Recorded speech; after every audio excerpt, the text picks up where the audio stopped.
Salut les gens, c'est Mélina. Bienvenue dans cet nouvel épisode de la Gazette du Panda où je vais vous parler aujourd'hui de broderie, couture, beaucoup de couture et un peu de tricot et de laine et de plein de choses en fait. Donc je crois que cet épisode va retrouver les longueurs d'antan. J'ai plein de choses à vous dire. Donc, pour commencer déjà, je voulais vous remercier pour l'accueil que vous avez réservé à mon châle Paraléa. Je m'y attendais pas du tout. Je suis super contente qu'il vous ait autant plu. J'ai été aussi ravie de découvrir en fait les versions des testeuses, parce que comme souvent, je le dis souvent, je découvre les versions des testeuses terminées en même temps que vous. Pas toutes, mais la plupart en même temps que vous en fait. Donc c'est toujours un réel plaisir en fait d'avoir la surprise en même temps que vous. Et de découvrir toutes les possibilités, toutes les... comment dire, tout ce que peut amener un patron en fait dans la tête des gens. Tous les changements qu'on peut faire et que... Enfin voilà, je trouve ça génial. Donc merci, merci, merci, c'est vraiment super. C'est ma postée, hein. D'ailleurs, si vous connaissez pas Clipper, c'est super bon, j'adore, je suis fan. J'ai découvert ça grâce à By Simone. J'en ai racheté après avoir bu le sachet qu'elle m'avait envoyé avec sa laine et je suis totalement accro. Voilà.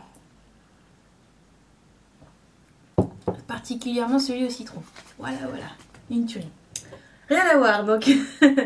Ah oui, je voulais revenir aussi sur un petit truc avant de continuer. Vous inquiétez pas quand vous voyez, quand vous achetez un de mes patrons, peu importe lequel, vous allez voir deux prix. Le prix que moi je mets, donc pour les châles par exemple, c'est 3,90 € et à la fin au final vous le payez 4,60 € ou 4,80 € je sais plus.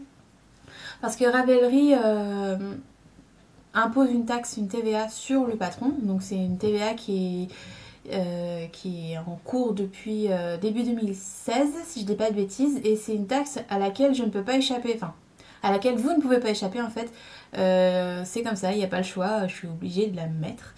Enfin, ils sont obligés de la mettre, moi je suis pas obligée de la mettre, mais eux sont obligés de la mettre, donc voilà, comme je passe par eux pour vendre mes patrons, bah la TVA elle est activée, et quand vous profitez d'une promotion, en fait le système c'est que la promotion, comme pour Paraléa, la promotion se fait sur le patron hors taxe, donc sur le prix que moi je mets, et ensuite il vous rajoute 1,15 € ou je ne sais plus, enfin selon le pays où vous vivez en Europe, il vous rajoute 1 € et des centimes pour la TVA. J'ai aucune prise là-dessus, on me la paye, mais moi je la reverse ensuite à Ravelry, donc c'est de l'argent que je ne touche pas et auquel je peux rien faire dessus en fait.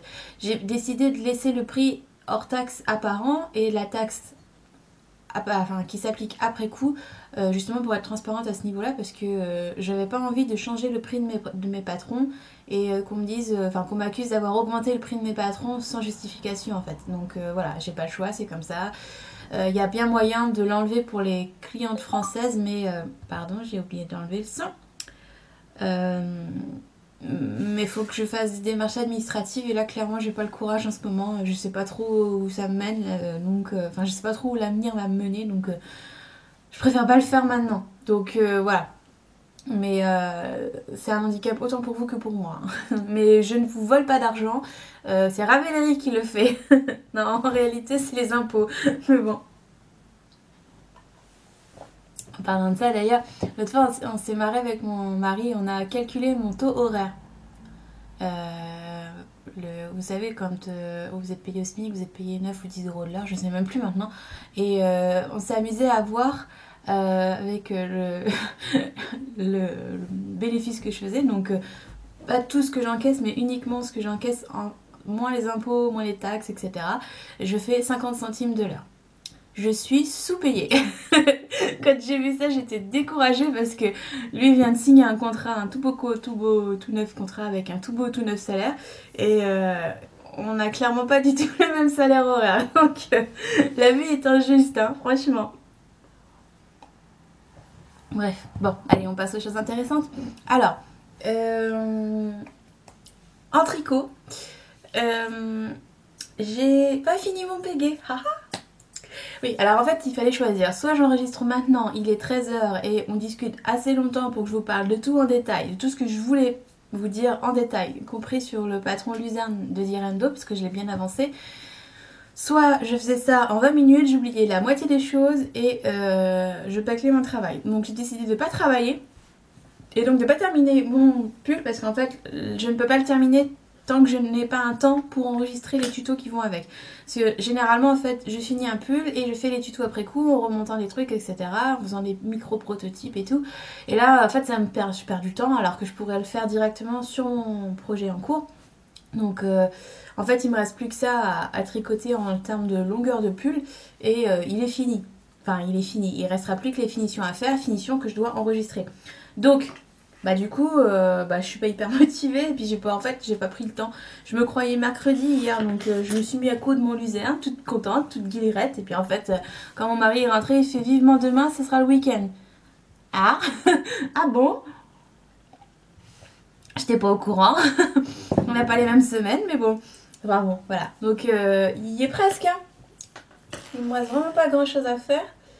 Bon là il a l'air court hein, mais si vous vous souvenez, je suis petite, j'ai le buste pas très long. Dès que je fais trop long de toute façon ça me retombe sur les hanches, enfin ça me retombe sur les hanches, ça me cache les hanches hein, mais ça me retombe beaucoup trop bas, ça fait pas très beau.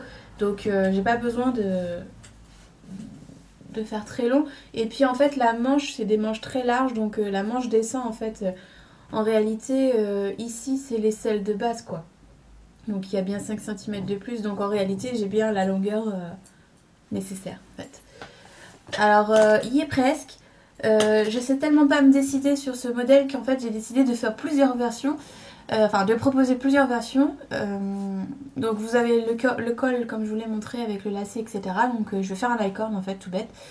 Ce sera le plus simple. Et puis vous aurez l'option juste le col, un grand col profond type petit pull manche courte qu'on porte par-dessus un top ou une brassière ou un maillot de bain ou enfin ce qu'on veut quoi. Comme ça donne plus de possibilités je trouve pour le porter. Même si bon moi les boutonnets en fait ça me dérange pas de le porter col ouvert. Et au niveau du bas en fait je savais pas ce que je voulais faire. Enfin si je savais mais je savais. En fait j'hésitais entre la facilité et le petit truc technique mais qui fera beaucoup d'effets. Donc je vais faire les deux. Enfin je vais proposer les deux. Sachant que moi je vais faire le truc technique parce que sinon je vais m'ennuyer jusqu'à la fin. Et puis bah du coup ça me fera un patron 4 options. Enfin 4 variantes. Et puis on mélange les variantes comme on veut. Voilà. Donc si ce que je peux vous montrer qui n'était pas fait la dernière fois c'est la manche. J'ai fait ce petit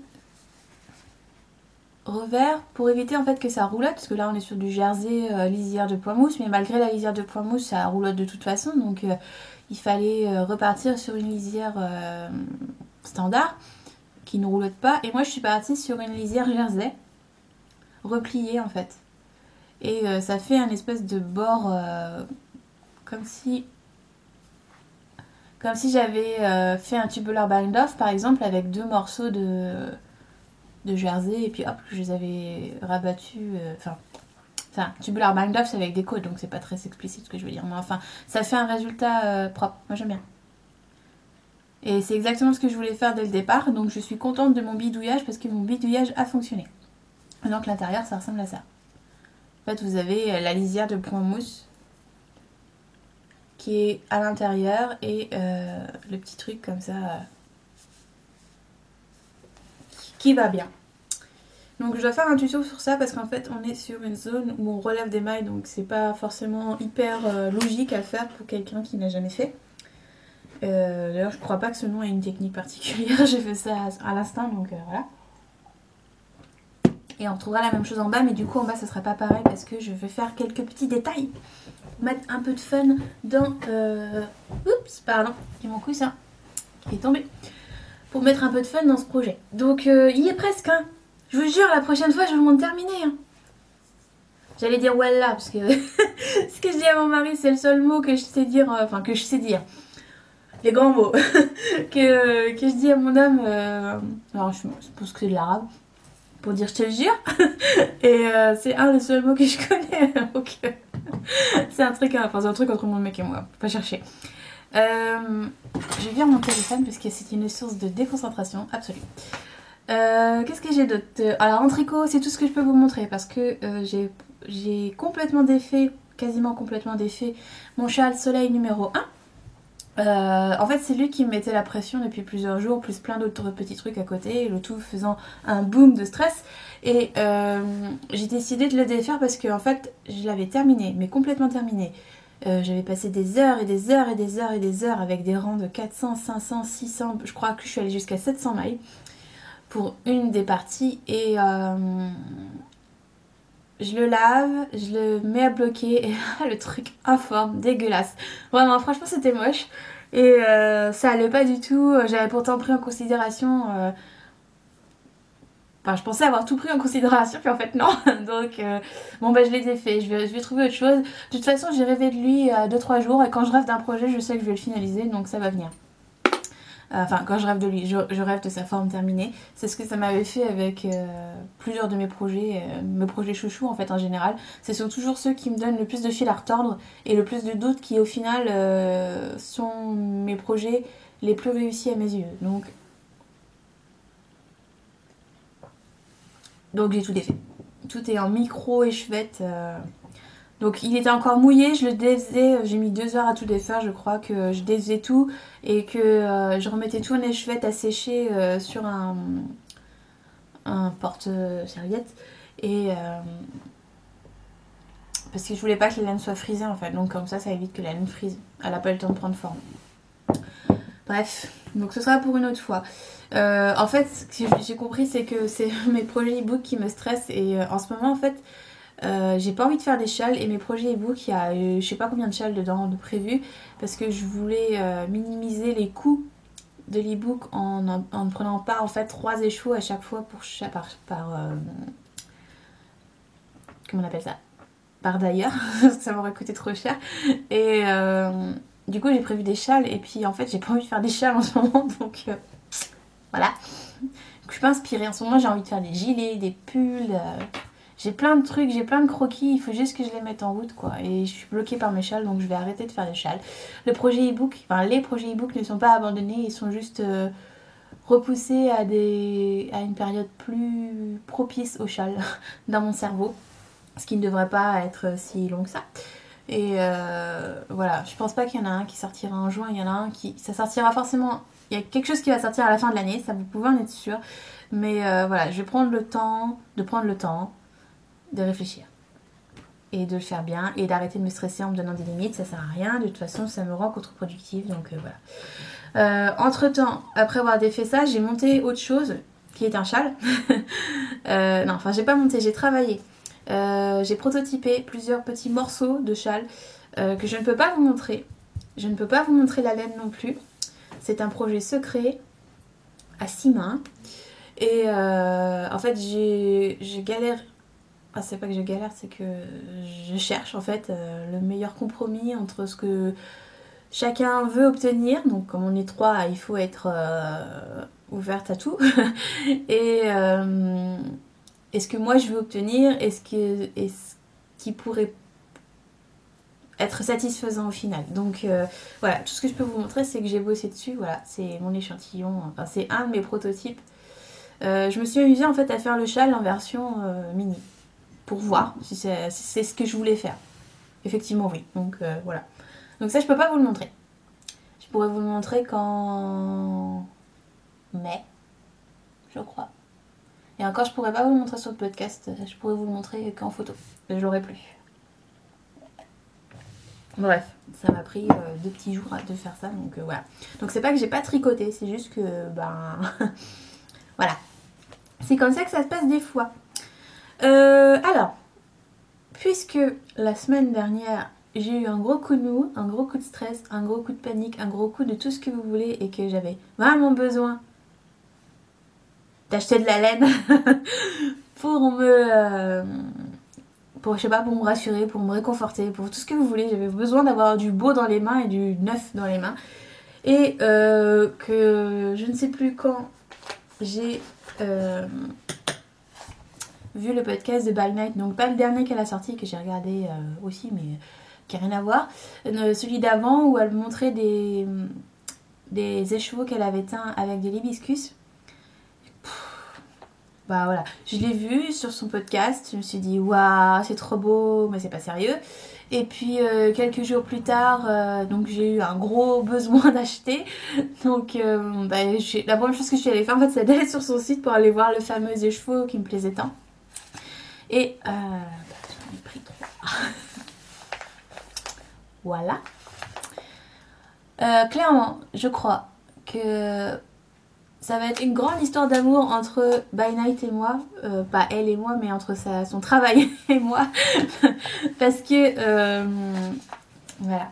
J'aime beaucoup sa façon de procéder. J'aime beaucoup le fait que ce soit naturel.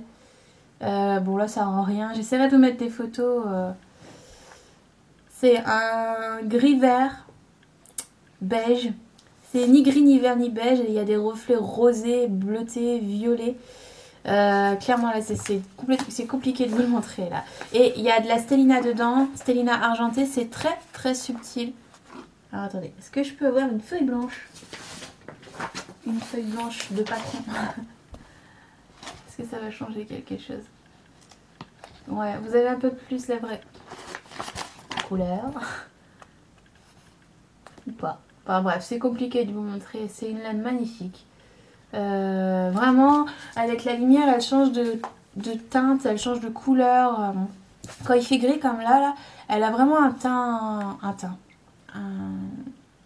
Elle tire vraiment sur le vert, je trouve. Et dès qu'il y a du soleil, elle tire sur le rose et le gris rosé. Enfin, je sais pas. Je saurais pas vous décrire la couleur. Là, ça fait beige verdâtre en fait. Je sais pas. C'est magnifique. Donc c'est sa base Sparkle Socks et c'est de l'hibiscus. Je ne suis pas sponsorisée, j'achète toutes mes laines. Hein. J'adore juste son travail. C'est la deuxième fois que je craque chez elle. C'est la deuxième fois que je prends 3 écheveaux d'un coup. Cette semaine, elle a sorti un podcast où elle montrait des nouvelles teintures. C'était du fuchsia. Et même là, je me suis dit, oh, heureusement c'est du rose et que tu portes pas de rose parce que sinon t'aurais acheté quoi. Parce que, ouais, je sais pas, je saurais pas le décrire, mais c'est un vrai coup de foudre pour son travail. Donc je pense devenir une fidèle. Bon, je vais déjà tricoter ce que j'ai, hein, parce qu'il faut pas déconner. Mais je crois que ça y est, j'ai trouvé mon chouchou accessible en fait. Parce qu'il y a beaucoup de derrière que j'aime beaucoup. Et beaucoup sont à l'étranger. Et en fait là, elle peut faire livrer par Mondial Relais. Ça coûte aussi cher que les frais de port France, donc France to France, de la France vers la France.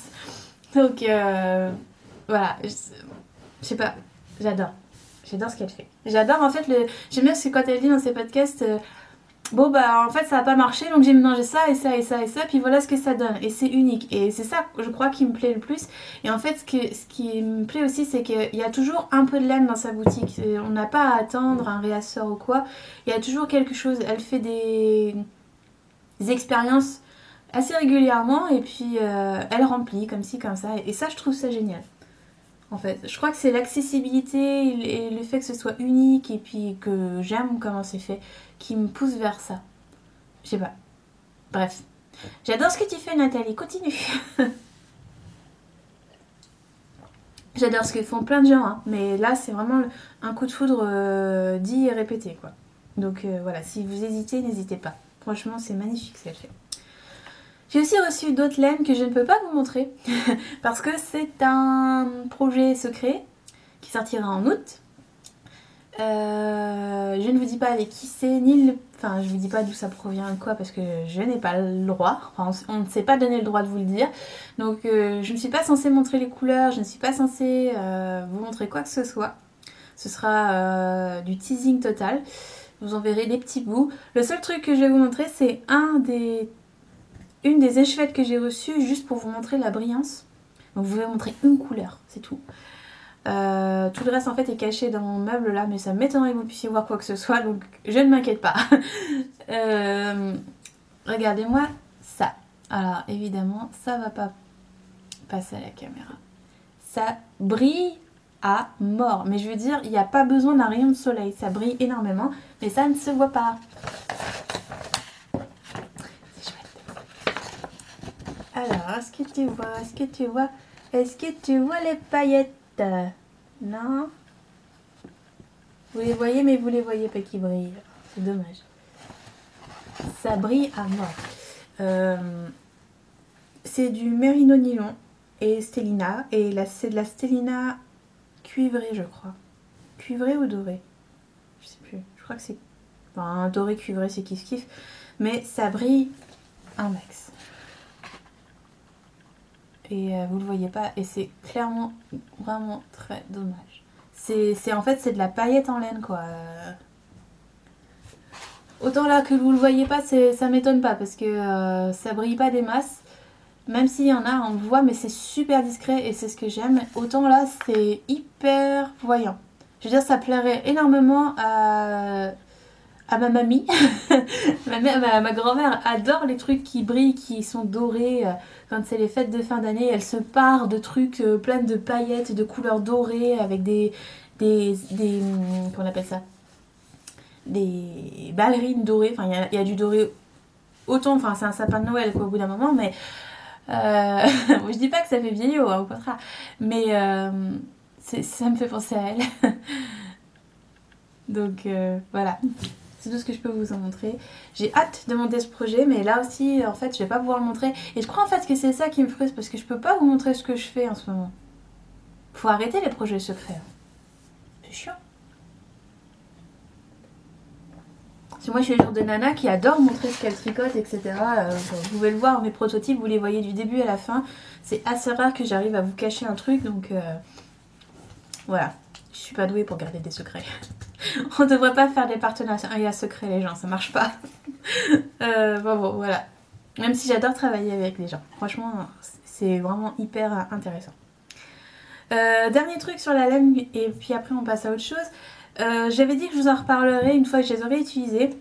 Donc là, récemment, chez Rascol, j'ai fait une commande pour le tissu panda que vous allez voir sur mon luzerne de Direndo. J'en ai profité pour acheter cette bouteille de Calane. Alors attendez, c'est écrit ici. Hop. Calane. C'est du savon, enfin c'est du savon, c'est savon, lessive, je sais pas comment ils appellent ça. Bref, ça sert à laver. Donc j'ai pris le parfum jasmin qui s'appelle Rapture. Je sais pas le dire. Rapture. Ça sent super bon. Et je vous avais dit que je vous reparlerai de la sock. C'était des échantillons que j'avais chez Madeleine. Il m'en reste un. Et alors en fait on m'avait dit de faire... Enfin on m'avait demandé si je pouvais faire un retour en fait sur les deux. Alors les deux sont bien en fait. Mais ils n'ont pas les mêmes atouts. Je trouve que la sock fait vachement plus gonfler la laine. Enfin en fait l'avantage de ces deux lessives c'est que tu mets la lessive, tu laisses tremper, tu ressors le truc, tu les sors, c'est fini, il n'y a pas besoin de rincer. Donc ça c'est chouette. Je trouve que la sock fait plus gonfler la laine. J'ai lavé 2-3 châles avec l'un des échantillons que j'avais. Parce qu'il n'y a vraiment pas besoin de beaucoup pour laver un truc. Et vraiment ça fait vraiment bien gonfler, ça donne... Enfin ça... J'ai lavé mon Yadès avec et en fait quand il est ressorti tout sec, tout beau, il était encore plus gonflé, poilu entre guillemets, parce que mon Yadès il est fait en lilinage, donc c'est de la laine de... C'est pas très poilu mais c'est très doux. Et ça l'avait ouvert, ça avait ouvert vachement bien les fibres et j'avais adoré l'effet. En revanche, bon là celui-là, l'échantillon que j'ai là il est sans odeur, mais l'autre que j'avais, il avait pour parfum... je sais plus, l'échantillon était violet. J'adore pourtant cette fleur à la base. C'était une fleur? Oui, c'était une fleur. Je ne sais plus ce que c'est. Et c'est verveine. Verveine, c'était verveine. Je trouvais qu'il puait. Vraiment, il sentait vraiment pas bon. Par contre, ça restait pas sur le châle. En revanche, avec Eucalan, ou Eucalan, je sais pas comment on dit. Ça vient du Canada, donc je dirais Eucalan. Peu importe, ça fait pas autant gonfler. J'ai lavé, qu'est-ce que j'ai lavé avec? qu'est-ce que j'ai lavé avec Qu'est-ce que j'ai... Bah mon châle là, que j'ai tout défait. Ça fait pas autant gonfler la laine. Ça fait gonfler hein, mais pas autant que ça. Par contre ça sent divinement bon. Moi qui aime pas le jasmin à la base, je trouve qu'ils sont super bons. Alors comme quoi, le parfum que j'aime d'habitude, là je l'ai pas aimé, et le parfum que j'aime pas, là j'ai aimé. Ça sent super bon et surtout ça tient. Donc moi j'aime beaucoup les lessives comme ça qui parfument toutes seules. Enfin je veux dire, je suis du genre à oublier à me mettre du parfum, etc. Donc si mon châle sent bon, en fait c'est super pratique. Mais ça sent pas comment dire, ça fait pas chimique quoi. Enfin je trouve. Donc je saurais pas choisir entre les deux. Celui-là quand j'ai envie d'un truc qui sent bon et qui reste. Et celui-ci pour quand j'ai besoin de faire gonfler la laine, lui donner du volume. Alors pourquoi pas avec des laines comme de l'alpaga, du mohair, les choses comme ça, des fils à tendance poilue qui ont besoin de s'ouvrir. Et puis le reste pour des mérinos, coton, laine, enfin des trucs un peu plus tordus en général en fait, voilà. Donc entre les deux je ne saurais pas choisir. Mais juste pour l'odeur, celui-là. Clairement. Voilà, c'est tout ce que j'avais à vous dire au niveau laine. Enfin, laineux en tout cas. Je vérifie, hein. Mais oui, c'est ça. Alors, niveau broderie, j'ai fini mon hibou. Où est-ce que je l'ai mis? Je l'ai fini la semaine dernière. En fait, la semaine dernière. Quand est-ce que j'ai enregistré la dernière fois? Enfin, je sais plus, les derniers jours après le podcast, j'ai fini plein de choses et ça m'a fait du bien de finir des projets parce qu'en fait, quand il y a trop de projets, tu sais plus où te mettre. Donc voilà. Tada! Attendez. Ça sera plus simple comme ça. Hop! Bon. Simple, efficace, mignon, j'ai rien d'autre à dire dessus, j'ai déjà dit.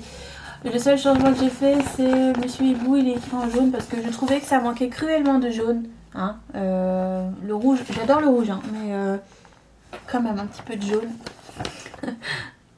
Donc voilà, facile, très bien expliqué. Bah voilà, c'était simple, c'est facile à personnalisé, voilà. Franchement, bon, il est tout froissé parce que je l'ai lavé, donc les traits roses se sont bien effacés, hein, on voit plus rien. Et voilà, bon, je suis fan de mes petites fleurs. Je sais pas ce que je vous montre, hein, j'espère que je zoome pas trop. Je suis fan de mes petites fleurs, j'adore ce point, le point de nœud. Je vais en foutre partout de toute façon. Et voilà, donc il me reste plus qu'à le repasser et à lui trouver un cercle. Chose que j'étais censée faire quand j'ai fait ma commande chez Rascol. Et devinez quoi, j'ai commandé tout sauf le cercle. Ah. Ça c'est de l'efficacité mesdames. Et oui. Donc va falloir que je me presse parce qu'on est le 24. Il me reste une semaine pour l'envoyer à... Enfin moins d'une semaine pour l'envoyer à ma mère. Moi qui suis pas du tout pressée du colis, hein, celles qui n'ont pas reçu leur colis pour les 12 petons du Air Général ne s'inquiètent pas. Je suis une nana toujours à la bourre pour envoyer des paquets, des colis, etc. Madeleine le sait. Hein. Je suis pas... La poste c'est trop loin en fait, ça me fait suer d'y aller, clairement. Je perds un ticket de bus en plus à chaque fois, donc radine. Donc soit je perds un ticket de bus, soit j'y vais à pied, mais comme il pleut, bah voilà. Ma radinerie me perdra un jour. On est d'accord. Bon bah voilà, c'est tout en broderie. Je sais absolument pas ce que je vais faire par la suite. Enfin si je sais, mais je voudrais broder la robe que je porte là, mais je vous le montrerai après. Et après je dois faire... j'ai une idée en tête avec des petites fleurs brodées pour offrir. Donc... on verra plus tard, faut que j'y réfléchisse. Pardon. Alors, niveau couture, j'ai fini d'assembler mon Aberdeen de Simwork. Donc, je l'avais coupé il y a au moins 3 semaines, facile. Donc, il était vraiment temps que je libère le bureau. En fait, j'ai été obligée de libérer mon bureau de couture et mon bureau de laine. Enfin, mon bureau pro et mon bureau de couture. Voilà, j'ai 2 bureaux. Et mon bureau de couture était plein à craquer de projets coupés et fallait absolument que je les assemble, que je les termine. Je veux dire, il y a la chemise de mon mari qui pendait, déjà dans le dernier podcast, elle était encore en train de pendre sur le mur là, de laine, parce que j'avais pas cousu les boutons, donc ça y est, je l'ai fait. C'était combien? 9, 10, 11 boutons et 2 pressions à poser. Putain, c'est chiant les boutons à poser hein, quand t'as pas envie. Du coup, bon bah ça y est, elle est cousue, elle est portée, enfin elle a été portée, elle est déjà en train de sécher. D'ailleurs j'espère qu'il pleut pas. Petit blanc. Elle est en train de sécher là, à peine mise, déjà mise au sol. Il transpire des litres, je ne sais pas moi, mais enfin je veux dire. Voilà. Donc j'ai cousu mon Aberdeen avec les restes de tissu ethnique là. J'avais fait un gilet cannelle avec et j'ai pu utiliser mon aiguille double. Trop bien. Donc ça marchait pas, je vous en avais déjà parlé dans un autre podcast, ça marchait pas parce que en fait j'avais pas la même tension entre les deux bobines, puisqu'il faut 2 bobines comme il y a 2 aiguilles, donc 2 fils à passer dans les aiguilles, et j'arrivais pas à avoir la même tension. Donc ce que j'ai fait, c'est que quand je suis allée chez Rascol pour acheter mon cercle à broder, je suis tombée sur ça, que je connaissais déjà, hein. Donc c'est un porte-bobine, voilà. Et en fait, vous pouvez voir, hein, qu'il y a une tige plus longue que l'autre. C'est totalement moi. C'est-à-dire que quand je l'ai monté, j'ai vu les 2 plus courtes. Je me suis dit, bon, bah les 2 plus courtes, c'est pour les bobines, ok. Et bah, après, j'ai plus fait attention, j'ai tout enfilé. Sauf que après, bah, en fait, la plus courte, elle est là. Celle qui manque, elle est là. Et je suis incapable de l'enlever du machin en plastique. J'ai plus de force, j'y arrive plus. Et je veux pas demander à mon mari parce que il a une force brute et il sait pas contrôler sa force et j'ai peur qu'il me le casse. Donc je me suis dit, tant pis, si une couturière passe dans mon bureau, elle verra ça, elle va se foutre de ma gueule parce qu'il y en a un plus long que l'autre et que je suis pas capable de monter un truc simple toute seule. Mais voilà, tant pis, ce sera... Au moins c'est le mien celui-là, on peut pas se tromper. Donc voilà, ça donne ça. Donc, je vous l'avais dit, je l'ai coupé comme j'ai pu, c'est-à-dire toutes les pièces vont dans un sens et pas dans l'autre. Donc le devant et le dos. Alors j'ai quand même les 2 dos qui sont équivalents, donc les rayures sont raccord. Là, la couture milieu. Mais sur le côté, la couture est pas raccord. Ou alors c'est pas fait exprès. Voilà. C'est pas raccord, en fait il y en a un qui va dans un sens et l'autre qui va dans l'autre sens, donc c'est normal. Et les choses, le hasard des fois fait bien les choses. Les manches sont quasi raccord. Enfin une manche est quasi raccord sur 2 motifs.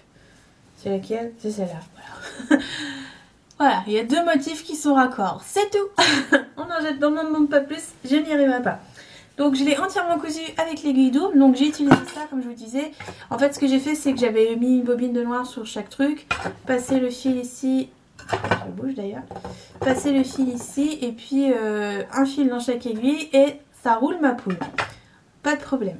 Donc je peux enfin utiliser mes aiguilles doubles. Ça marche bien. En fait j'avais jamais eu ce rendu là sur un truc en jersey. En fait c'est nickel. Bon, la couture double hein, évidemment. Mais ce qui est nickel c'est ça. C'est ce zigzag tout chelou là. Oui, alors, évidemment, il a fallu que je tombe sur celle que j'ai ratée. Sinon c'est pas drôle. Voilà, c'est plus propre. Mais parce que l'aiguille double c'est tout un monde pour moi. Tiens, ça a sauté. C'est tout un monde pour moi, je sais pas l'utiliser. Et en fait ça s'est vu au moment de faire l'encolure. J'ai l'encolure qui cloque. Ce niveau là, ça se voit. J'ai l'encolure qui cloque. Donc c'est pas très très esthétique, mais tant pis. Tout simplement parce que en fait j'ai des habitudes avec l'aiguille simple où je relève le pied, je tourne le travail, et sauf qu'avec l'aiguille double tu peux pas relever le pied et tourner le travail. Pas quand tu fais le col. Enfin j'ai pas réussi, donc enfin je sais pas. Par contre ce tissu il fait plein de bouloches. On dirait qu'il neige. Donc voilà, celui-là, la modification que j'ai faite, c'est que le corps est tout droit. beaucoup plus court et tout droit parce que j'avais peur que ça fasse sac à patate. Déjà avec le motif c'est d'une discrétion à toutes épreuves, donc si en plus ça ressemblait à un grand sac qui ressemble à rien, ça sert à rien. Donc voilà. Bon, c'est vraiment pour traîner dans la maison, hein, sortir le chien, voilà. Il n'est pas assez bien raccordé niveau motif pour que je le sorte avec, clairement. Donc bon. Bon, c'est un patron toujours aussi bête et simple à faire, facile à assembler, vite fait. Alors avec l'aiguille double, j'ai dû mettre une demi-heure. Enfin, peut-être un petit peu plus parce que j'ai un peu galéré au niveau de la tension. Il fallait que je trouve les réglages. Et en fait, ce sont les mêmes que quand je travaille au zigzag. Sauf que moi, je les ai tous essayés, sauf celui-là. Voilà, sinon, c'est pas drôle. Bref, c'est un patron que je vous recommande si vous avez envie d'un top vite fait, bien fait, avec plein d'aisance, agréable à porter, très tranquille quoi. Je vais pousser ça, ça va finir par tomber. Voilà. Deuxième couture que j'ai terminée, c'est ma robe Lynn que je suis en train de porter, donc j'enlève tout ça. Hop, donc je vous avais dit que elle était trop longue au niveau de la taille, donc à ce niveau-là. Et du coup, la seule solution que j'ai trouvée, c'est de la ceinturer pour que ça rende un minimum, quoi. Donc, hop, excusez-moi, je me ressape. Donc, je vous l'avais déjà dit, elle est en coton. Donc ça, c'est un coton gris qui tire sur le violet. Acheté chez Benitex. Et la popeline bleu marine, c'est de chez... c'est le magasin de tissus qui est au Mans, au centre-ville, c'est Toto. Voilà. Donc le devant, voilà. Donc la ceinture que j'ai rajoutée et puis le dos, j'ai mis des boutons. Je sais pas si vous allez voir.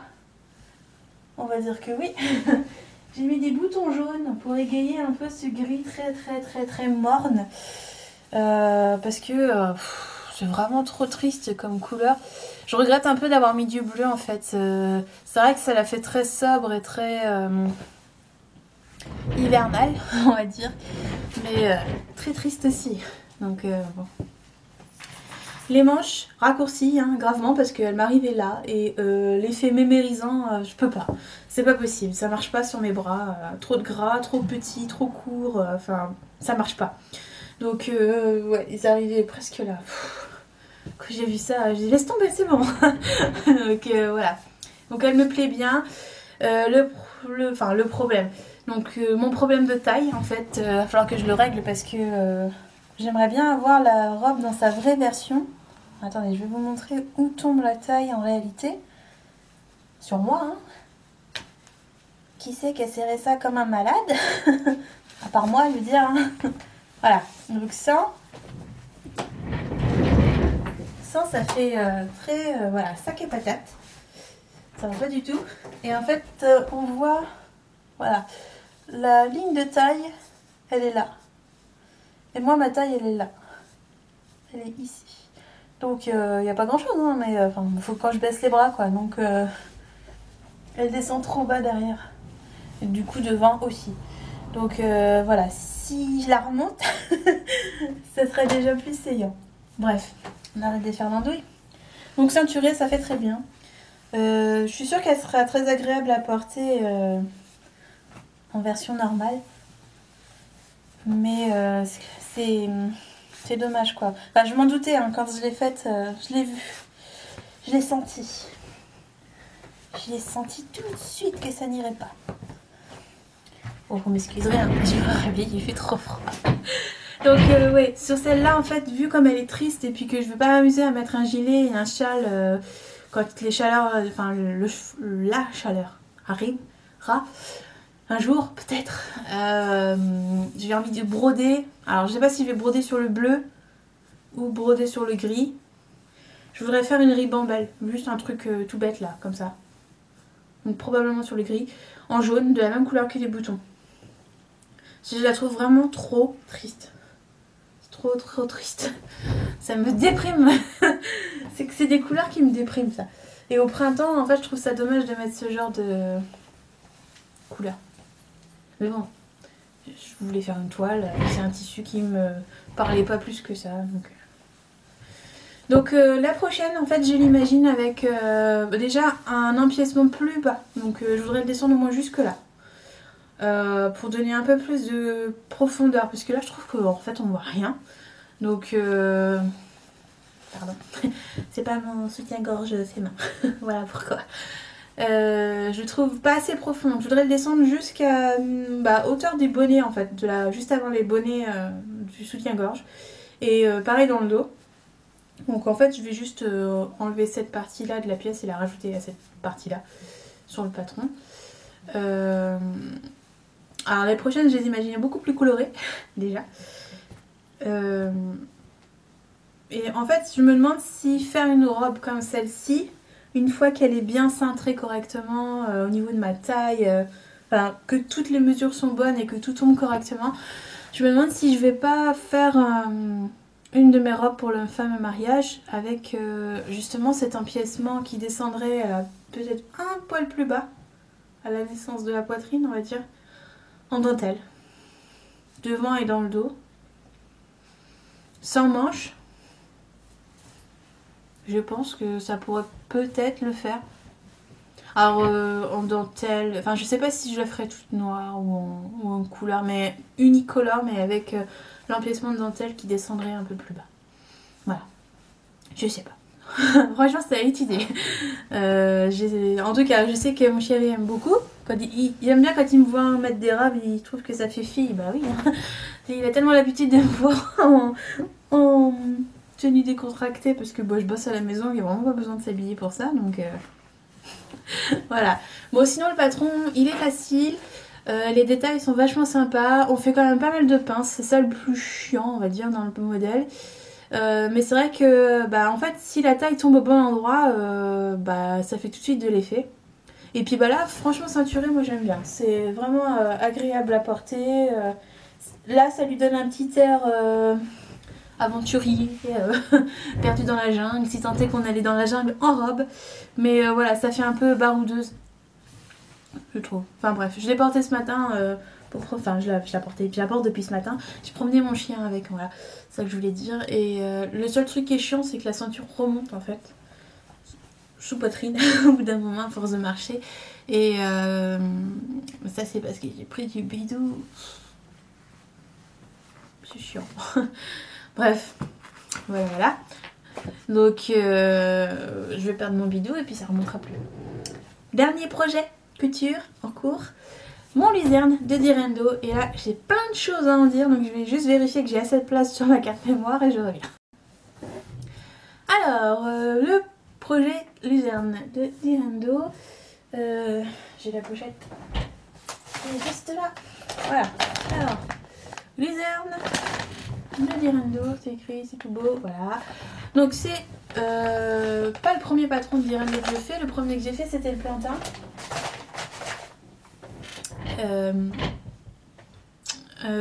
Mais bon le plantain il n'y a pas ma taille à l'époque, j'avais dû le refaire, le rebidouiller etc pour qu'il m'aille, donc j'avais pas forcément une bonne expérience du truc, même si le modèle en lui-même me plaisait énormément, parce que des plantains j'en ai fait en version robe 3 ou 4, donc ça m'a pas empêché d'apprécier le modèle. Mais là j'apprécie vraiment la technique du modèle et le finish sans avoir bidouillé quoi que ce soit. Donc bon, j'aurais dû prendre des notes parce que j'ai plein de choses à en dire. Alors, déjà je l'ai pas fini. Pour commencer. Je vais vous parler du temps que j'ai mis parce que je pense que ça peut intéresser plusieurs personnes de savoir. Alors j'ai mis à peu près 1h30 à assembler le PDF. Je pense que j'aurais pu l'assembler plus vite si j'avais pas été radine sur l'encre. C'est-à-dire que moi je fais imprimer en brouillon déjà pour que mon imprimante imprime plus vite les pages, parce que quand il y a 50 pages ça met beaucoup trop de temps, et là j'avais mis 2 patrons à imprimer, donc je préfère mettre en brouillon pour imprimer vite. Et le problème c'est que quand je fais ça avec les patrons de Direndo, alors les numéros de pages, c'est pas des numéros de pages, mais vous avez A1, A2, A3, A4, etc. Ne passent pas. Donc faites attention à ça si jamais vous avez l'habitude d'assembler vos patrons comme ça. Parce que du coup, moi j'ai pour habitude de ben, les pages sont dans l'ordre, hein, donc j'ai pris une page, je l'assemble à l'autre, etc. Mais j'ai pour habitude de découper tout de suite les pièces. Pour éviter de me retrouver avec une énorme planche dont je ne sais pas quoi faire. Donc au bout d'un moment j'ai des petits bouts de feuilles partout et puis je les perds. Et puis comme il n'y a pas le numéro de page dessus, ben je me perds un peu. Donc j'ai mis 1h30 à assembler les 50 pages, découper, scotcher, etc. Le soir, je me suis mise à épingler sur mon tissu. Donc comme je vous l'avais dit, j'avais de la gabardine de coton bleu marine. Donc j'ai un petit bout quelque part. Hop là. Alors c'est pas bleu marine, hein, c'est bleu nuit presque noir. C'est une gabardine très épaisse. Vous voyez qu'elle est rainurée. Voilà, impeccable. Donc c'est 300 grammes au mètre carré, c'est ça le poids pour les tissus.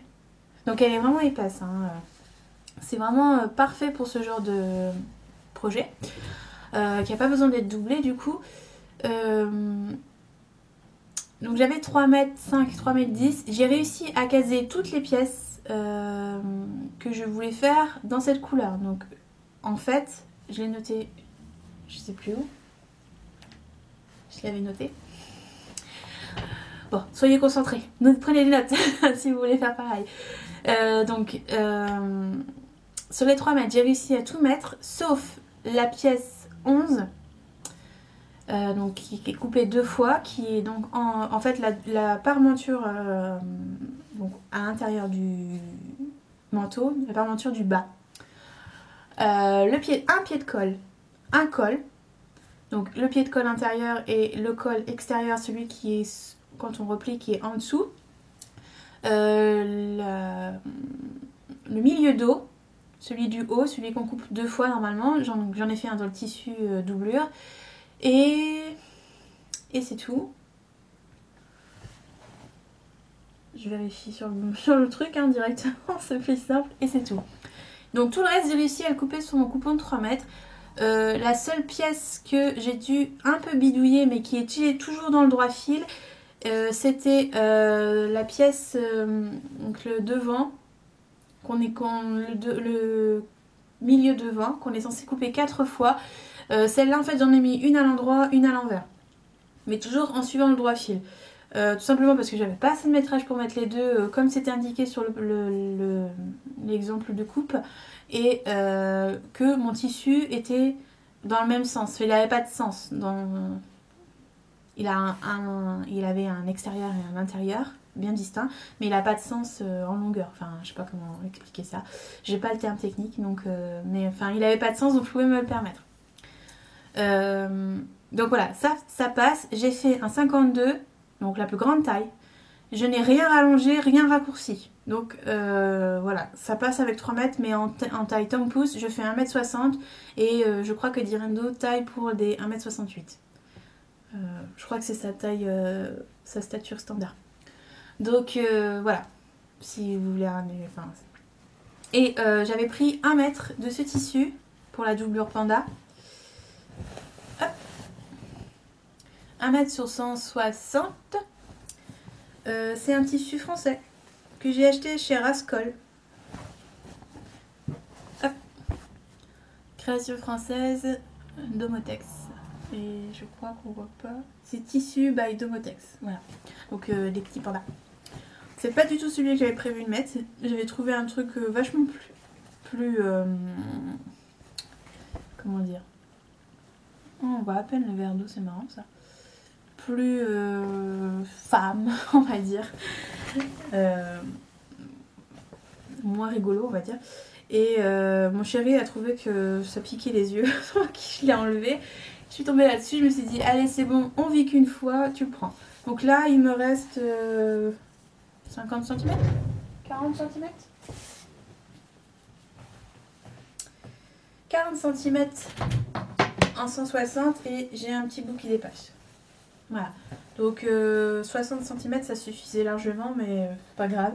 Avec le reste, je vais me faire un soutien-gorge. Ouais, soutien-gorge panda. Et celui-là, je suis sûre que personne n'aura. Ça peut être sexy un soutien-gorge panda, genre avec cette dentelle-là. C'est les mêmes couleurs. Ça pourrait le faire, non? Non? Je sais pas. Ou alors une dentelle blanche, on verra. Rien à voir. À partir. Tu t'en vas? Donc voilà, 3 mètres de tissu principal, 60 cm sur 150 de tissu secondaire, 160, 150, 160, je sais plus, il faudrait pas que je revérifie. Ça m'a suffi. Normalement, elle préconise 3,70 m. Sachant que moi, je fais toujours bord à bord mes pièces parce que radine. Donc, il me restait ouais, 10 cm. Enfin, non, même pas. Il me restait 3-4 cm sur le bord de mon tissu en bas. Et j'ai une chute comme ça qui n'a pas été exploitée. Voilà, j'ai ça en double. C'est tout. C'est tout ce qui reste du tissu. Tissu, il n'y en a plus. Voilà, c'est exploité à fond. Pour épingler et faire mon Tetris, ça m'a pris 2 heures, sans couper. J'ai pas coupé les pièces, j'ai tout épinglé. Il était minuit, j'en avais marre. Du coup, j'ai tout enroulé et j'ai attendu d'avoir le temps de le faire. Donc 2 heures pour ça et 1h30 pour mettre le patron. Ensuite, pour couper, ça m'a pris une bonne heure. Pour couper à la fois les pièces dans le tissu principal et les tissus dans la doublure. Parce que j'avais pas épinglé les tissus de la doublure. Et ensuite, ça m'a pris 2 heures d'entoiler. Enfin, non, alors attendez, je vais vous faire ça très simplement. De 11h à 21h30, j'ai cousu non-stop en suivant le modèle. Voilà, donc ça m'a pris 11 heures de faire ce que je vais vous montrer là.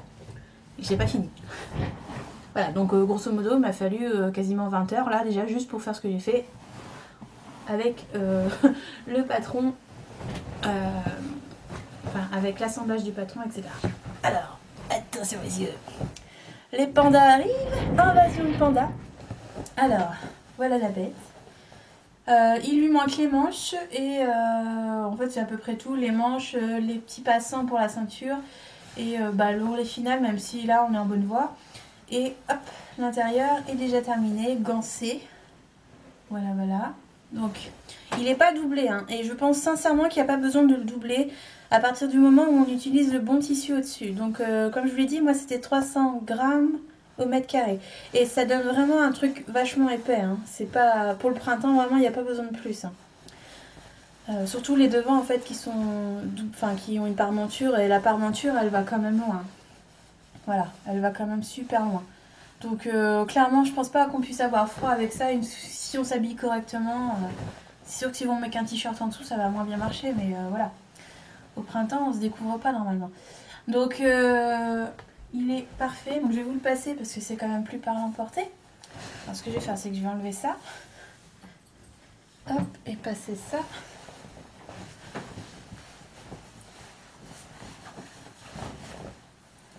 Je suis fan. Hein. Hier, je l'ai montré à mon mari.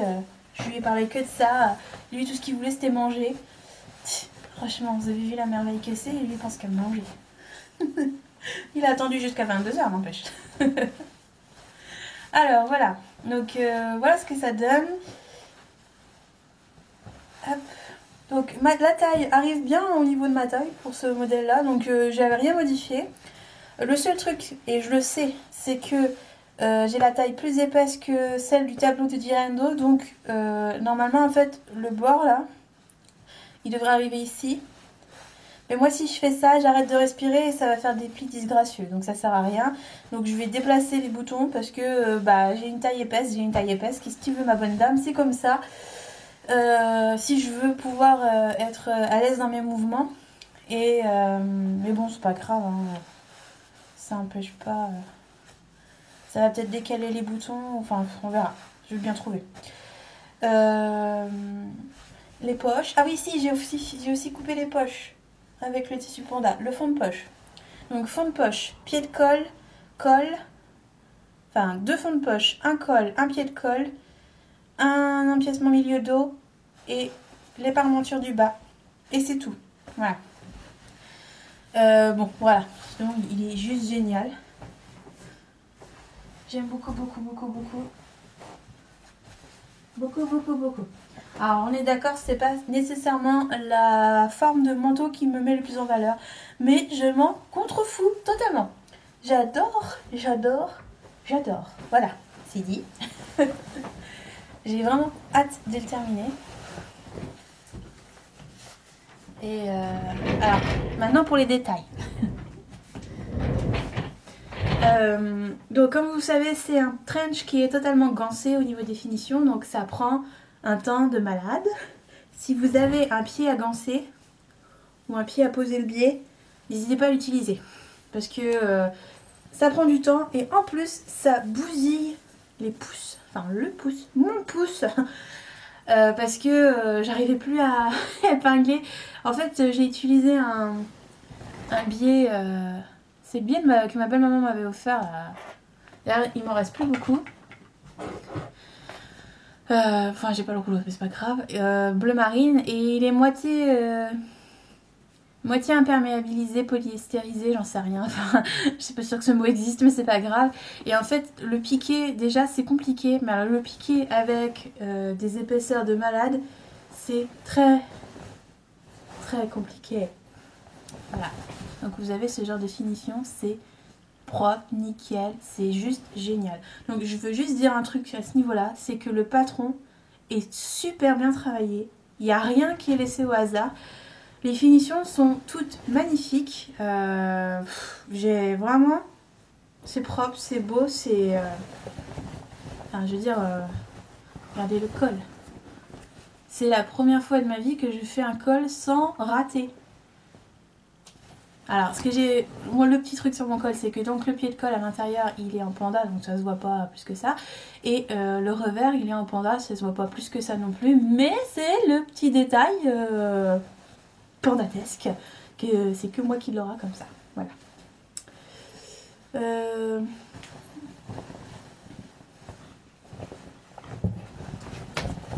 Bref, c'est très plaisant à coudre. Bon, il y a des petites erreurs sur le mien, j'ai des petits plis, mais là par exemple dans le cou, ça se voit pas parce qu'il y a le col par-dessus, mais là j'ai un pli. Je pouvais pas faire grand chose. Là c'est ma titine qui... Enfin ma titine. Ma machine à coudre. Elle y arrivait pas, c'était trop épais. C'est là on a quand même une bonne épaisseur. On a deux épaisseurs de tissu bleu plus 2 épaisseurs de tissu, enfin le col quoi. Et le tout est thermocollé, donc ça fait vraiment trop pour ma titine. Elle a du mal. Mais c'est pas grave. Enfin ça fait pas trop, elle y arrive mais...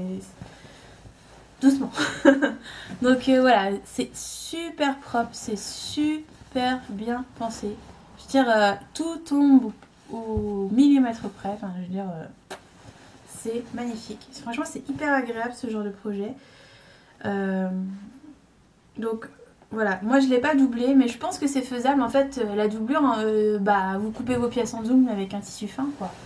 Je pense. Enfin, il n'y a pas 36 solutions. Hein. Après, coudre une doublure à un manteau, c'est comme coudre une parmenture à un manteau, ça marche exactement de la même manière, sauf qu'à la fin, on ferme en bas la doublure et le manteau avec une couture invisible. Donc, il n'y a rien de compliqué à faire une doublure, mais clairement, il n'est pas pensé pour avoir une doublure. Et je pense pas qu'il y a assez de place pour faire une doublure. Vous risquez de vous coincer dans votre manteau. Mais perso, si on utilise vraiment bien le bon tissu, là, moi le tissu, là, il est vraiment épais et tout, mais souple, impeccable. Je vois que ça clignote au niveau batterie, j'espère que ça va aller.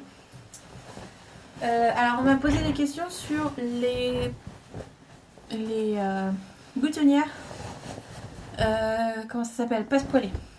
Donc bah voilà, en voilà 2. Alors elles sont pas parfaites, hein, mais bon ça se fait. Bon l'intérieur est jaune, hein, attention, parce que moi j'ai utilisé de la craie, mais du coup mais ça partira au lavage, c'est pas grave. Alors c'est pas compliqué à faire. Je sais pas si je peux vous montrer. Voilà, parce que je l'ai pas encore cousu exprès. Voilà comment ça ressemble. Vous avez en fait le passepoil qui est là sur un côté et puis un trou de chaque côté. Alors je vous explique pas comment ça se fait parce que c'est écrit dans le patron, donc voilà. Mais c'est pas compliqué à faire, c'est bien expliqué. En fait ça a l'air compliqué mais ça ne l'est pas quand on le fait, hein. C'est tout bête à faire. Faut juste avoir un bon fer à repasser, pas comme le mien qui crachote pas. Voilà, un bon coup de fer pour bien aplatir les passepoils. Parce qu'en fait, c'est des carrés qu'on assemble et qu'on repasse à l'intérieur. On met un carré là, sur le trou. Il n'y a pas de trou à la base, on met un carré, on fait le trou, on passe le tissu à l'intérieur et après on plie comme elle nous le dit pour obtenir ces deux petits pans là.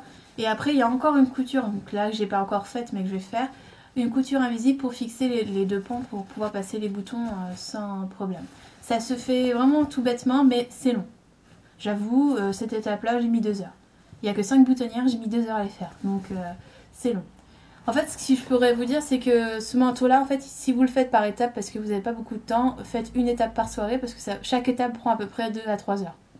Facilement. Donc, ouais, hier j'en ai eu pour 10 heures, donc ouais, c'est ça, je suis à l'étape 4, et j'ai tout juste fini l'étape 4. Donc là, il y a un fil qui dépasse, il faut que je le coupe. Donc voilà, facile. Au niveau du biais à gancer, ce que je peux vous conseiller, c'est de toujours commencer à poser le biais du côté visible, celui qu'on va voir en premier pour que la couture soit le plus propre possible. Parce que il y en a un où je me suis trompée de sens et en fait le biais est pas aussi propre, mais bon, c'est l'intérieur, ça fiche un peu, mais en fait les finitions sont tellement belles et propres que tu as envie que tout soit parfait, quoi. Donc, mais tout est gancé, hein. Tout ce qui n'est pas visible, tout ce qui est visible, pardon, donc tout est gancé. Il y a juste celle-là qui ne l'est pas, mais vous avez la parmenture qui passe dessus. D'ailleurs, il faudrait que je vérifie, mais il me semble qu'on la coud à point invisible. Je sais plus. Il faudrait que je revérifie. Mais voilà. Bref, une merveille à coudre.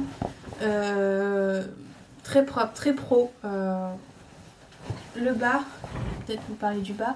Donc à la fin, on rassemble la parmenture avec, enfin l'étape 4, on rassemble la parmenture avec le tissu principal. Donc c'est en fait, on fait une grande pièce qu'on rassemble en une seule fois partout, avec une grande couture. Et à la fin, on termine avec cette petite couture qui nous fait plier 3 cm du manteau, enfin du côté extérieur. Et après, il ne reste plus qu'à coudre ce bord gancé à point visible à l'intérieur et l'ourlet est terminé. C'est tout ce qu'il y a à faire. Donc très intéressant, très pratique. En fait, je trouve que le patron, il est bien réfléchi. En fait, il n'y a pas... souvent, l'étape du col, elle est compliquée parce qu'il y a des surépaisseurs et il faut surpiquer tout ça et ça va un peu de travers quand la machine, elle a du mal à avaler les épaisseurs et tout. Et là, en fait, tout est pensé pour que ce soit le plus simple possible pour ta machine et pour toi. Donc ce que j'ai envie de vous dire, c'est de suivre le patron à la lettre en fait. Elle a vraiment bien réfléchi le truc et le processus, donc c'est vraiment très intéressant à faire. C'est pas compliqué, hein. Les boutonnières passepoilées, c'est long, c'est juste, faut être minutieux en fait. Là j'ai pas d'ongles, donc j'ai un peu galéré. Je pense que si j'avais eu des ongles, j'aurais mieux plié mes tissus, mes petits passepoils de boutonnières. Mais ça demande juste un petit peu de minutie au niveau des boutonnières. Tout le reste c'est du basique, du déjà fait, du déjà vu, mais bien orchestré. Qu'est-ce que je peux vous dire aussi de plus? Ah oui, alors j'ai rencontré quelques petits doute à un moment, donc faites attention quand vous coupez les pièces, vérifiez bien le tableau de coupe, parce que moi j'avais pas compris que vous allez voir, il y a une pièce, la pièce 6 c'est la jupe de la robe et vous avez 2 flèches de fil droit, de droit fil pardon, fil droit. Vous avez 2 flèches de droit fil et vous avez la pièce 6 et la pièce 11 qui sont accolées. Il faut bien faire attention que la pièce 6 et 11 c'est un seul et même morceau, c'est la pièce 6 et qu'il faut recouper une autre pièce 11. Donc moi ce que j'ai fait c'est que j'ai réimprimé les pages de la pièce 11, donc c'est les pages 3, 4, 9, 10 et 15, 16. Je vous reprécise ça parce que je l'ai noté, que j'ai réimprimé, que j'ai réassemblé pour pouvoir recouper correctement parce que je ne me voyais pas couper dans la jupe. Enfin, je ne voyais pas couper dans le modèle de la jupe, puis rescotcher, etc. Donc ça, c'est pas indiqué. Moi, j'ai longtemps hésité. Je me suis dit, c'est quoi la pièce 6, c'est quoi la pièce 11? Elle les a accolées parce que c'était plus facile à mettre sur le PDF, mais c'était pas logique parce que la pince, elle débordait sur la pièce 11. Donc bon. Donc ça, j'ai trouvé ça pas très clair. Je pense qu'une petite note aurait été bienvenue. Parce que moi, je me suis sentie perdue. J'ai cherché un moment pour... en fait, j'ai essayé d'assembler les pièces ensemble pour voir ce qui correspondait à quoi, en fait. Donc la pièce 6 et 11, c'est la même pièce. C'est juste que la pièce 11, il faut la redécouper pour coller la pièce 11 sur la partie 11 de la pièce 6. Voilà, il faut avoir le patron pour comprendre, mais vous comprendrez en voyant. Autre chose, à un moment sur la jupe, il faut faire des pinces. Dans le patron, c'est pas dit. sur combien il faut faire la pince. Alors moi je l'ai fait sur 3 cm parce que sur le modèle il y avait des traits de 3 cm. Mais c'est pas dit, c'est pas écrit, donc bon. A priori c'est ça. Hein. En fait des fois il y a des trucs qui sont un peu trop succincts. C'est pas méchant, mais il faut réfléchir du coup. Et comme on est tellement pris par la main sur certaines étapes, on se dit, bah attends, elle l'a pas dit, il faut faire quoi? Et en fait, tu t'es forcé de réfléchir pour savoir comment faire. Donc, bon, c'est pas méchant, hein, mais je le signale. Au cas où vous vous poseriez la question. Qu'est-ce que j'ai eu d'autre comme problème? Il y avait un autre petit truc. Faites attention, alors je me suis plantée en fait quand j'ai imprimé le patron. Sur un des patterns, un des PDF, je l'ai imprimé que dans la taille 52 et l'autre j'ai oublié d'enlever toutes les autres tailles. Donc il s'est imprimé dans toutes les tailles. Faites gaffe quand vous imprimez dans toutes les tailles. Au niveau du col, il y a des repères et pied de colle et le col. Il y a des repères qui se confondent énormément et en fait il n'y a pas les numéros de taille dessus. Il n'y a pas d'indication. Donc du coup tu sais pas à quel triangle te fier. Bon, c'est que des repères, c'est pas grave. Ça se montre quand même, mais ça peut être perturbant si jamais vous imprimez toutes les tailles, faites attention. Voilà, je crois que c'est tout ce que j'ai eu comme problème pour l'instant. Donc je vous en reparlerai quand il sera fini. Il me reste donc les manches, je vais faire ce week-end, même si je dois bosser. Je crois que je résisterai pas à le terminer parce que j'ai pas de manteau de mi-saison en ce moment, c'est galère. Soit je crève de chaud avec mon manteau d'hiver, soit je me les gèle avec mon coupe-vent qui ne se ferme plus. Et un coupe-vent qui ne se ferme plus, ça coupe pas du vent du tout. Donc voilà. Voilà, je crois que c'est tout. Si vous avez des questions sur le trench de luzerne de Direndo, n'hésitez pas à me les poser parce que je pense que j'ai oublié 2-3 petites choses. Mais voilà, dans l'ensemble, ce que je peux vous conseiller par rapport à mon expérience. Ne vous embêtez pas à marquer les petits carrés des boutonnières là. Je me suis embêtée à les marquer sur l'envers et en fait faut les marquer sur l'endroit et sur l'envers pour certains. Donc soit vous les marquez pas, soit vous les marquez au moment où il vous le dit de le faire. Gardez avec vous la pièce 4 et la pièce, le petit carré, je me souviens plus du numéro du petit carré, des boutonnières. Gardez-les avec vous quand vous allez coudre et tout ça. Vous pouvez ranger tout le reste mais gardez-les avec vous celle-là pour pouvoir marquer quand elle vous le dit. Et puis voilà, je crois que c'est tout. C'est vraiment pas difficile, c'est vraiment bien expliqué. À part les 2 petits points qui peuvent faire douter. Je vous en parlerai plus sur la suite. Je pense pas qu'il y ait des problèmes majeurs sur les manches. Je l'ai lu vite fait, hein, parce que j'ai pas lu le patron en fait. Je l'ai attaqué comme ça direct. Donc des gens moins impatients que moi auront lu le patron. Mais moi je l'ai pas fait. Et puis voilà, si vous voulez doubler... Enfin, si vous voulez interchanger certaines pièces parce que vous n'avez pas assez de métrage ou juste parce que vous avez envie d'un truc un peu coloré à l'intérieur, fond de poche, parmenture du bas, pied de colle, colle, milieu dos, et c'est tout je crois. Voilà, ça passe normalement. Ça passe dans les 60 cm qui restent. Voilà. Je crois que c'est tout ce que j'avais à vous dire. J'aurais dû prendre plus de notes sur le trench, mais j'étais tellement à fond dedans que j'avais qu'une envie, c'était d'avancer parce qu'il est très addictif, très sympa à coudre. Et en fait, j'ai envie de m'en coudre un autre en rouge ou en jaune, ou voilà, pour l'automne. Pas maintenant parce que c'est très fatigant de coudre ce genre de pièces. 10 heures d'affilée sur ma machine à coudre, ça me file un mal de dos, mais j'arrive pas à être à hauteur de ma machine à coudre. Je sais pas comment vous faites, vous surélevez votre machine pour avoir... l'aiguille à hauteur parce que moi j'ai toujours la tête penchée comme ça et au bout de 2-3 heures en général je souffre. Alors là 10 heures de suite comme on penche déjà la tête pour épingler etc, enfin je penche la tête moi, je devrais peut-être mettre le travail à ma hauteur mais j'ai pas le réflexe donc voilà, si vous avez des conseils à ce niveau là. Et puis voilà, le porte-bobine génial pour la couture à l'aiguille double, ça marche sur ma Singer, donc c'est une Singer bas de gamme, Singer Mademoiselle, elle a un autre nom mais ça marche avec celle-là, donc si jamais vous avez cette machine-là, n'hésitez pas à essayer. Voilà, ça coûte 7 ou 8 euros, je sais plus. Je l'ai commandé chez Rascol, elle est chez Rascol. Rascol d'ailleurs, au passage, c'est la première commande que je passais chez eux. Vachement bien leur système, leur emballage. Mon tissu était emballé dans une enveloppe et tout, c'était bien présenté, bien foutu. Enfin, je connais d'autres maisons comme ça de tissu où c'est emballé vite fait. Là, il y avait du soin et tout dans le paquet, je recommanderais chez eux. En plus, ils ont plein de tissus de créateurs. Et donc là, les pandas, c'est un tissu de créateur 9 € le mètre. Moi. Heureusement que j'avais besoin que d'un mètre. Parce que je l'ai acheté en fermant les yeux. Et mon chéri m'a dit allez vas-y c'est bon, prends-le, tu vas être beau ton manteau et puis voilà. Donc j'ai cédé mais voilà. Le prochain ce sera un imperméable que je vais faire parce que le printemps c'est bien d'avoir un trench mais c'est bien aussi d'avoir un imper. Donc j'ai vu un tissu déperlant chez My Little Mercery je crois. Qui me plaît beaucoup. J'ai vu que quelqu'un l'avait acheté, je lui avais demandé s'il était pas mal, apparemment oui. Donc je ferai le manteau que je vous ai montré chez Burda l'autre fois avec ça. Je sais pas encore la couleur mais j'ai envie d'un truc coloré. Donc vert, rouge, orange, jaune, un truc qui pète bien pour contrer mon trench un peu bleu morne. Voilà. Bref. Je vous laisse là parce que là ça clignote beaucoup et je sens que le montage va être long. Voilà, j'espère que ça vous a donné des indices pour le trench et puis voilà, n'hésitez pas à poser des questions, je sais pas, à me dire, à me demander, enfin j'en sais rien, à me demander conseil si jamais vous le faites et que vous comprenez pas un truc. J'essaye de tourner, de faire tourner mes boîtes mail, mais je les consulte pas tous les jours parce que je fais justement les unes après les autres. Mais là, je me suis rendu compte ce matin qu'il y avait encore des messages sur Instagram que j'avais pas vu, donc j'y ai répondu. Mais pour certains, j'ai des semaines de retard.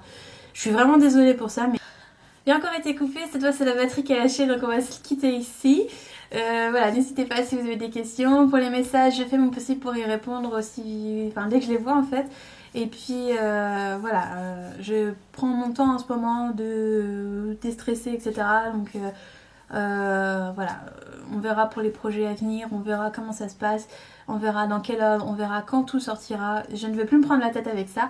Et puis pour le test de Pégé, la semaine prochaine, lundi, le test est en appel.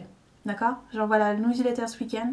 Je finis aujourd'hui, je le bloque demain, j'envoie la newsletter dimanche. D'accord? Voilà, c'est promis, j'irai cracher, je vais le faire. Voilà, sur ce, je vous laisse. Plein de bisous. Amusez-vous bien avec vos aiguilles, quelles qu'elles soient. Et puis, on se retrouve bientôt pour de nouvelles aventures pendant la pause. Voilà. Des bisous. Bye bye.